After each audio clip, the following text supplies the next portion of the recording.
പെരിന്തൽമണ്ണ BRCയുടെ കീഴിൽ പ്രവർത്തിക്കുന്ന എരവിമംഗലം ഓട്ടിസം സെന്ററിലെ കുട്ടികൾക്കും രക്ഷിതാക്കൾക്കുമായി കൂട്ടിരിപ്പ് എന്ന പേരിൽ ലൈബ്രറി ഒരുക്കി ഉപജില്ലാ വിദ്യാരംഗം കലാസാഹിത്യവേദി.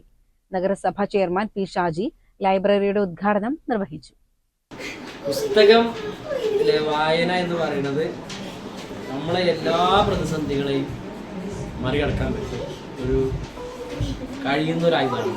പ്രയത്നം പറഞ്ഞിട്ടുള്ളത് വിശക്കുന്ന മനുഷ്യൻ പുസ്തകം കയ്യിലെടുത്തു നല്ലൊരു ആയുധമാണ്.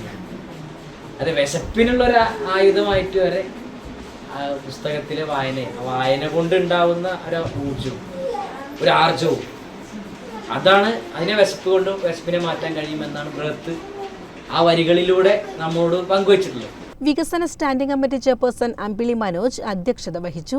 ഉപജില്ലാ officer KT Kunhumoythu, rotary club secretary doctor Vijay, ഗ്രന്ഥശാല സംഘം പെരിന്തൽമണ്ണ താലൂക്ക് സെക്രട്ടറി വേണു പാലൂർ, BPC സന്തോഷ് കുമാർ എന്നിവർ സംസാരിച്ചു. ഉപജില്ലയിലെ വിവിധ വിദ്യാലയങ്ങളിലെ അധ്യാപകരിൽ നിന്നും വ്യക്തികളിൽ നിന്നുമാണ് പുസ്തകങ്ങൾ ശേഖരിച്ചത്. ലൈബ്രറി ആവശ്യത്തിലേക്കായുള്ള അലമാര സംഭാവന നൽകിയത് റോട്ടറി ക്ലബ്ബാണ്. 1000 പുസ്തകങ്ങൾ എന്ന ലക്ഷ്യം താമസിയാതെ കൈവരിക്കാനാവുമെന്ന് വിദ്യാരംഗം ഉപജില്ലാ കോർഡിനേറ്റർ ബിന്ദു പരിയാപുരത്ത് പറഞ്ഞു.